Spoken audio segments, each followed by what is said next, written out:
नाज़रीन, all Pakistan goods transport इत्तेहाद Pakistan mini Mazda association 8 अगस्त से मुल्क गिर गैर मुअय्यना हड़ताल का ऐलान कर चुके हैं। हमारे पास मौजूद हैं मलिक शहजाद अवान साहब, सदर हैं गुड्स ट्रांसपोर्ट इत्तेहाद के। मलिक साहब, 8 अगस्त के बारे में पहले बता दें, जब आप कहते हैं कि गैर मुअय्यना हड़ताल होगी तो क्या होगा उस दिन अगर ये हड़ताल हुई तो? जी सर, बहुत शुक्रिया तलत हुसैन साहब, हमारा मौक़िफ़ जाने के लिए सर हमें आपने प्रोग्राम में इनवाइट किया। देखिए जी, पाकिस्तान भर के सर तमाम एसोसिएशन ने ऑल पाकिस्तान ट्रांसपोर्ट इत्तेहाद के प्लेटफॉर्म से हमने मुल्क गिर स्ट्राइक की कॉल दी है। पूरे पाकिस्तान में सर, न सिंध में, न बलूचिस्तान में, न पंजाब में, न KP में, न आज़ाद कश्मीर, न गिलगित बल्तिस्तान में, कहीं किसी जगह पर भी सर आपको हमारा ट्रक, हमारा ट्रालर, हमारा मज़दा, कहीं किसी जगह आपको ट्रक नज़र नहीं आएगा।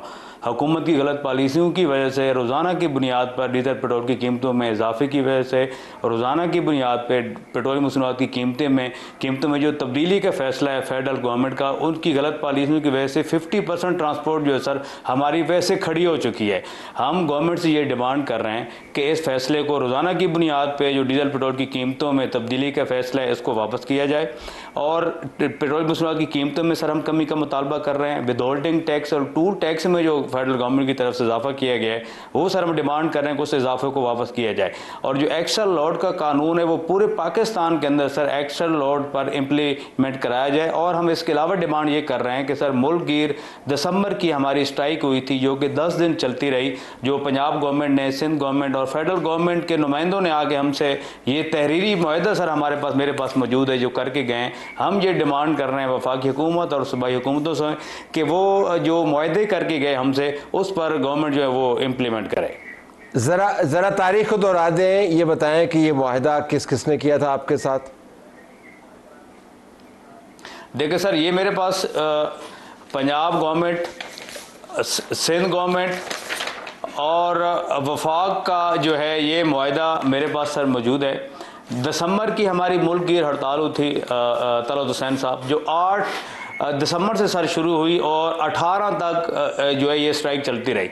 प्राइम मिनिस्टर साहब ने एक कमेटी बनाई थी जिसके अंदर मिनिस्टर कम्युनिकेशन थे, मिनिस्टर पोर्ट एंड शिपिंग थे, minister of state for finance थे, और एक चीफ मिनिस्टर पंजाब की तरफ से एक कमेटी बनाई गई थी मरियम साहिबा की हदायत पे। सीनियर मिनिस्टर जो है मरियम औरंगजेब साहिबा, उनकी सरबराही में सर एक कमेटी बनाई गई थी जिसके अंदर ट्रांसपोर्ट मिनिस्टर पंजाब थे, एडिशनल IG पंजाब थे, सेक्रेटरी ट्रांसपोर्ट थे। सर जो कराची आए हमारे पास जहाँ स्ट्राइक कॉल ऑफ कराने के लिए मिनट्स ऑफ मीटिंग जो है सर हमारे पास मौजूद हैं। और सिंध गवर्नमेंट ने एक कमेटी बनाई थी, चीफ मिनिस्टर साहब ने, ट्रांसपोर्ट मिनिस्टर शहीद निज़ाम मेमन साहब की में उन्होंने हमारे साथ कमिटमेंट की तहरीरी तौर पर सर। और 10 दिन की हड़ताल के बाद मुल्क पाकिस्तान का सर करोड़ों अरबों रुपए के इन्होंने नुकसान करवाया।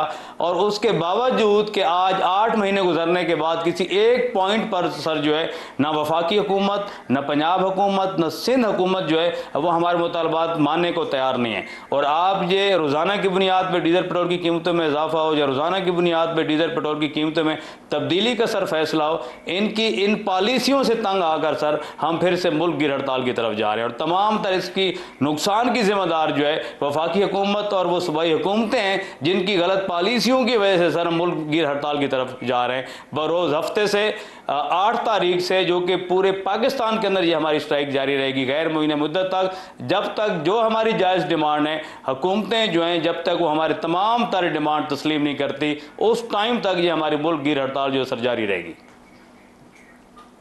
अब इसमें 4 सूबे इन्वॉल्व हैं, 2 फेडरेटिंग यूनिट्स इन्वॉल्व हैं, मरकज़ इन्वॉल्व है। तो आप अब जब बातचीत की बात करते हैं तो वो क्या करते हैं?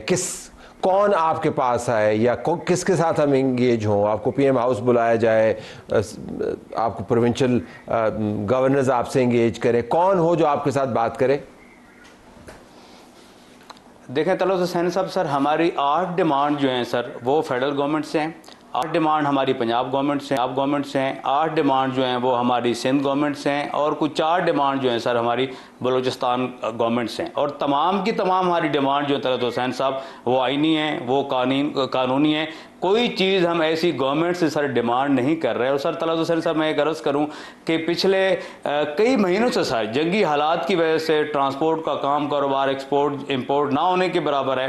पाकिस्तान की 50% ट्रांसपोर्ट सर इनकी गलत पॉलिसियों की वजह से खड़ी होगी। उसके बावजूद तलत हुसैन साहब, मुल्क के वसी तर मफाद में हमने गाड़ियाँ सर नुकसान में चलाई। हम नहीं चाहते, हमारे लिए सबसे पहले पाकिस्तान है, लेकिन सर ये जो हुक्मरान है अपनी अयाशियाँ ख़त्म करने को तैयार नहीं है। गुड ट्रांसपोर्टर को सर किसी किस्म का कोई रिलीफ नहीं दिया जा रहा। इसलिए हम कह रहे हैं कि विद होल्डिंग टैक्स में, टूल टैक्स में, SRO जो है कस्टम का 1619 उसको ख़त्म किया जाए और गुड ट्रांसपोर्टर्स को रिलीफ दिया जाए। ये सर वो लोग हैं ट्रांसपोर्टर जो गवर्नमेंट को फिक्स और एडवांस टैक्स अदा, उसके बाद जो है सर अपना ट्रक, अपना ट्रॉलर, अपना कंटेनर जो है सर वो रोड पर लेकर आते हैं। अगर ये ना हुआ तो 8 अगस्त को आपकी हड़ताल जो है वो 8 अगस्त को आपकी हड़ताल होगी अगर ये सब कुछ ना हुआ। आपका बहुत शुक्रिया। अपन ज़रा बात कर लेंगे बातचीत की, ज़रा बातचीत के ऊपर वापस आइए। वाक़तन हुकूमत के पास आपको वो मैंडेट लगता है कि पाकिस्तान तहरीक-ए-इंसाफ की छोटे छोटे मामला से लेकर बड़े बड़े मामला तक उनको एड्रेस कर पाए? छोटे मामला में प्रोसीजरल मामला हैं, मुलाकात करवानी है, बड़े मामला हैं कि आपने इमरान खान की रिहाई के लिए कोई राह निकाली, ऐसा मैंडेट आपको लगता है हुकूमत के पास मौजूद है? अब तहरीक इंसाफ तो सोच रही है कि मोहसिन नकवी से मुज़ाकरात कर लिए जाए। आप यकीन करें, आज की बात है, एक लीडर कह रहा था क्यों ना हम उनसे मुज़ाकरात करें जो इसमें बाइख्तियार हों, लेकिन दूसरी तरफ वो चाहते हैं कि शराइत के बगैर भी हम बैठने को तैयार हैं, लेकिन PM हाउस में नहीं बैठेंगे, स्पीकर चैम्बर में नहीं बैठेंगे, हम बैठेंगे किसी ऐसी जगह, पार्लियामेंट हाउस जो दस्तूर कमेटी का रूम है वहाँ बैठने को तैयार हैं। और साथ ही उनका ये कहना है कि जो पूरी जो PTI है उसमें सिर्फ 2 बड़ी शराइत है, एक तो फ्री फेयर इलेक्शन और फौरी इलेक्शन, और दूसरा बानी PTI की रिहाई, और उसके साथ साथ अदलिया की आज़ादी और बाकी कुछ चीज़ें साथ साथ हैं उनकी। टॉप डिमांड्स हैं इमरान खान की रिहाई, यस, और फिर नए इंतखाबात को ये मैंडेट फारिग हो गया। बिल्कुल ये इसी के ऊपर फोकस है। महमूद अतकज़ई जिसको बाइख्तियार बनाया हुआ है और अल्लामा नासिर अब्बास, उनका तो फ्रेम है कि अवाम की ताकत, पार्लियामान की ताकत, इसके साथ साथ वो जो मैंडेट लिया गया है वो वापसी होमवर्क कर रहे हैं। लेकिन वो कह रहे हैं हम बात वहीं से आगाज़ करेंगे जहां से ये सिलसिला टूटा था।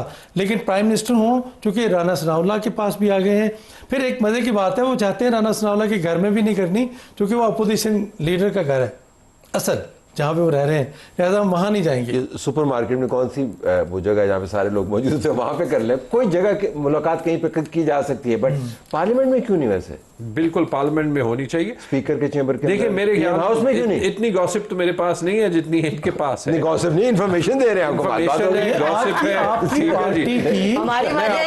आपकी पार्टी का मौक़िफ़ है, बैरिस्टर गौहर समझते हैं। गॉसिप किसे कहते हैं? इनफॉर्मल। हम गॉसिप भी तो आप सियासतदानों से करते हैं ना। अब मैं आपको बताता हूँ, मेरे ख्याल में बात होनी चाहिए, बात सीरियस इश्यूज पे होनी चाहिए। जब सिस्टम कोलैप्स हो जाता है और प्राइम मिनिस्टर के 12 से 18 घंटे काम करने से भी कोई फर्क नहीं पड़ता, तो वाकई बात करने का टाइम आ गया। And I am also saying this seriously, right, in the sense के आप बात करेंगे, अगर ये 4.5 साल बाद हम यहाँ पे पहुंचे हैं तो देन लेट्स अंडरस्टैंड। बाकी मेरे ख्याल में मैं आपको यही कह दूं, जो सेंटिमेंट मैंने ऑन द स्ट्रीट देखा कल पेशावर में, आई थॉट कि शायद इतनी एंथुजियाज्म ना हो इस जलसे के लिए, हुकूमत के खिलाफ भी गिले हैं। इट्स इंटरेस्टिंग, जब आप सड़क पे देखते हैं तो जो लोगों की आंखें चमकती हैं, यार मैंने तो कुछ नहीं है, मैं मिनिस्टर भी नहीं हूं ना, मैं तो हुकूमत में भी नहीं हूं। या तो लोगों को इमरान खान का होप है या बाकी लोग इस सिस्टम से तंग हैं। And I think we should all really consider that and see के इस मुल्क को आगे कैसे ले जाना है, और कि सिर्फ सूबे बनाने से ये जो है वो ठीक हो जाएगा या नहीं। लोग परेशान भी हैं और ये बहुत हो चुकी चक-चक। तो आप देखिए ना कि जो सबसे सीरियस इशू है, अगर गुजरांवाला में मेरे वोटरों से मैं पूछूं तो वो बड़ी सादा ज़बान में कहते हैं, खुरम साहब महंगाई घटाओ। ठीक, दैट्स इट, 2 words, महंगाई घटाओ। अब अगर हमने इस पर बात करनी है, इस पर तो ये बात नहीं करते ना कि भाई इकोनॉमिक पॉलिसी कैसे चेंज करनी। अब पार्लियामेंट का तो असल काम यही है ना कि हम इस पर गौर करें कि अगर इस निज़ाम में से महंगाई घटाओ का रिजल्ट दुरुस्त नहीं आ रहा तो कैसे लेना है। ठीक, या गवर्नेंस के इश्यूज जो हैं, क्या इन्होंने अब 13वां साल जा रहा है या 13 से ऊपर हो गया, क्या KP में जो डिलीवरी की थी उसके क्या रिजल्ट हमें बता दें कि जी सेहत इस तरह डिलीवर होनी है, तालीम इस तरह डिलीवर गैर होनी है। मामूली हालात भी तो है ना। हाँ, तो गैर मामूली हालात वफाक के सामने भी हैं, जिसको 2 सूबों में दहशतगर्दी का सामना है। तो अगर हमें नॉर्मल सी रिस्टोर करनी है तो फिर हमें पहले बैठकर दहशतगर्दी का हल ढूंढना है आपस में बैठ के, ठीक है। और दूसरा हमें फिर बैठ के इकोनॉमिक पॉलिसी पे, जैसे झगड़ा साहब जैसे लोग हैं जो इसके ऊपर एडवाइस कर सकते हैं। तो इसमें तो कि भाई, इमरान खान की रिहाई भी कोई नहीं है, इसके अंदर नए इंतखाबात भी कोई नहीं है, इसमें महंगाई आपने डाल दी है, तो उनकी देखिए डिमांड तो बिल्कुल फारिग हो जाती है। इमरान खान साहब की हद तक सिर्फ मैं फिर दोहरा दूंगा कि उनके जो हकूक हैं बतौर एक कैदी के, वो उनको मिलने चाहिए। इससे उसके आगे उससे ज्यादा तो और क्या बात हो। माजरत के साथ कि आपने कहा कि इकोनॉमिक पॉलिसी पर जो है वो पीटीआई हमारे साथ नहीं बैठती। आज पौने 3 साल हो गए इस हुकूमत को, तो क्या जितनी आपने पॉलिसीज बनाई उनमें पीटीआई आपके साथ बैठी है? नहीं बैठी। आपने बना ली ना, जिन पे चाहते हैं कि ये कानून साजी होनी चाहिए, पॉलिसीज बननी चाहिए, वो हंगामी तौर पे बनती है। और मेरा ख्याल है कि ये इतनी इंपॉर्टेंट बात है कि इस पे भी हुकूमत को स्टेप लेना चाहिए। वो परवाही नहीं करती अपोजिशन की, तो इस पे भी ना करे। तो ये मुझे लॉजिक थोड़ी सी अजीब लगी। लेकिन जहां तक मुज़ाकरात की बात है, लॉजिक ये है कि अब हमें जो भी मुखासमत रही है, जिस किस्म की भी आपस में तनाव रहा है, अब अगर आकर हम इस नतीजे पर पहुंचे हैं कि पाकिस्तान में मुआशी तौर पे बात कर रहा हूं, इस्तेहकाम है, ग्रोथ नहीं है, इस्तेहकाम है, नया रोजगार पैदा नहीं हो रहा। ये एक सीरियस इशू है और ये एक सीरियस पॉलिसी इशू है। ये नहीं है कि शहबाज शरीफ साहब की गवर्नमेंट ने बड़ी कामयाबी से पर्सपेक्टिव से देखें, जिनका लीडर जो है जेल के अंदर है, उनका ख्याल है गलत जेल के अंदर है, हमारा ख्याल है कन्विक्शन हुई है, चले उनकी बात मान लेते हैं। उनके जाविये से देखें तो उनकी तरतीब मुख्तलिफ है। तो उनको जमात फंक्शन ही नहीं कर सकती। मुज़ाकरात कैसे होंगे जब तरतीब नहीं होगी? जिस जमात के पास 5 करोड़ पाकिस्तानियों की जिंदगियों की जिम्मेदारी है, उसको इकोनॉमिक ग्रोथ और टेररिज्म से लड़ने के बारे में सोचना पड़ेगा। आप ये नहीं कह सकते हमारा जो है जब लीडर बाहर आएगा तब हम गवर्नेंस 5 करोड़ पाकिस्तानियों के बारे में सोचेंगे। उस वक्त तक हम तो सोच ही नहीं रहे, हम तो मार्च करेंगे। हम 10 सेकंड ही रह गए अब मेरे पास। जो मुज़ाकरात की बात करें उससे सबसे बड़ा जो है वो ट्रस्ट डेफिसिट है। दोनों जमातों का आपस में कोई ट्रस्ट डेफिसिट नहीं है। जनवरी में एक मुज़ाकरात अनाउंस होते हैं, आज की डेट तक ना वजीर आजम अपोजिशन लीडर से मिल पाते हैं, ना जो कमेटियां हैं वो इस मुलाकात की दावत के बावजूद कमेटियों से निकल जाती है। लेकिन इस तमाम गोरख धंधे के अंदर 1-2 चीज़ों के ऊपर कंसेंसस डेवलप हो गया कि मेंबरान की तनख्वाहें जो है रिवाइज होनी चाहिए। ब्लू पासपोर्ट्स के ऊपर भी जो है कंसेंसस डेवलप। मैं कहता हूँ कि आपके पास एक गुंजाइश मौजूद है, उसको इस्तेमाल करें, बड़े मामलात के ऊपर भी कंसेंसस डेवलप करने के लिए।